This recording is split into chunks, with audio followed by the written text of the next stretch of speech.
The Voice of Democracy program is offered to high school students. So we have a junior, Thomas Pearson, who won our Voice of Democracy, but I want to take a minute here to explain that the Pearson family has been dominating our program. Zach, Thomas's older brother, won the program 3 years running and took second and third place at district. Not to be outdone, Thomas took first place at our winner. He went to district, took first place, went to state, took first place, and went on to Washington. So without further ado, I give you Thomas Pearson. Woo!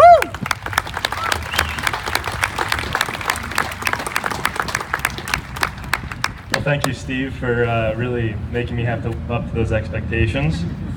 Now I got my work cut out for me. I'd like to thank the Libertyville VFW Post 8741 for this opportunity, and above all for the men and women who have served and are currently serving. This speech is dedicated to those who have fought for our independence, for our rights, for our freedoms, and for those who have paid the ultimate sacrifice while doing so. This is titled, American History, Our Hope for the Future.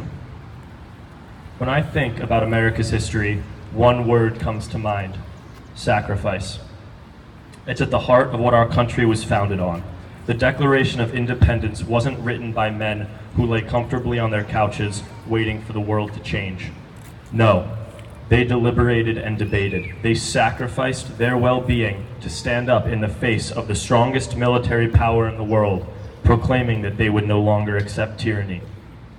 They preached the words of freedom, and like priests from a pulpit, they gathered their flock. These men fought and many died in their revolution, a bloody offensive to show the world that democracy reigns supreme. When the men and women of this great nation were called to the draft in 1940, they knew the sacrifice they were about to make.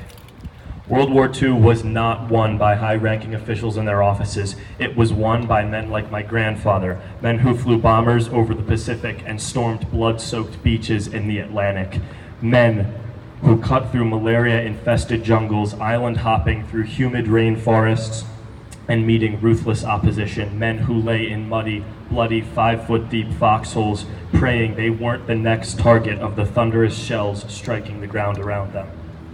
And more recently, those who traveled across the world to brave the deserts of the Middle East, striving to preserve liberty for people they would never meet, and fighting an unseen force hell-bent on tearing apart all that we hold dear. But our history has not only been shaped by heroes who sacrificed their lives for our freedom, or brilliant men and women whose talent sent the first man to the moon. Our history has been shaped by both the extraordinary and the ordinary.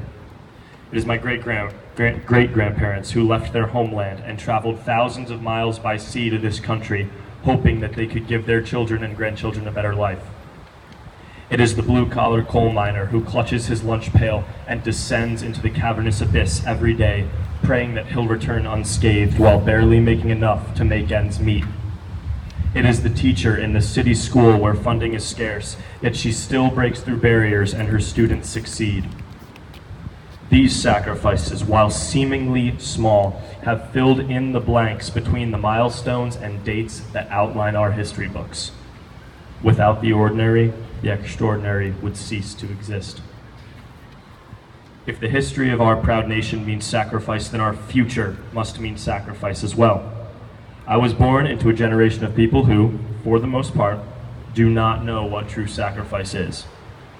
Among my peers, pretty much everything is handed to us, from a cell phone to even a car.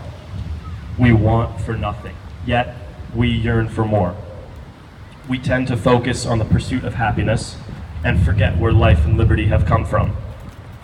I believe it is my duty as a citizen of the United States to take a step back and look at the big picture. I must ask myself, what can I do so that those with less than me might have more?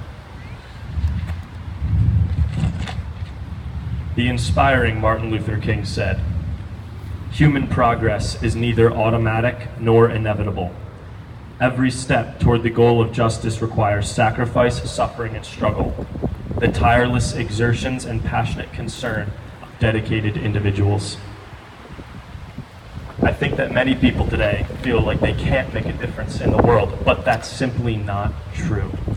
Look back through our history. Sacrifice comes in many forms, both big and small. I think sometimes we back off from doing the big thing and doing nothing and end up doing nothing at all. But we can all dedicate ourselves to something small, and when added together, this will make the building blocks of our future. Whether it be volunteering at a local food bank or homeless shelter, or mentoring a fellow student, we must find a passion. Start out small, and this will lead to big things, to historic things. We may stumble and struggle and even suffer along the way, but we must never give up. America's story is one of perseverance, struggle, and sacrifice. We are a country made up of many ordinary men and women whose individual choices are creating the culture and impression that will write the pages of our history books.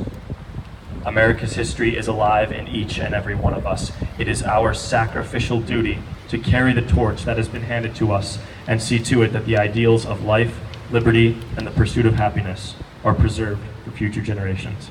Thank you.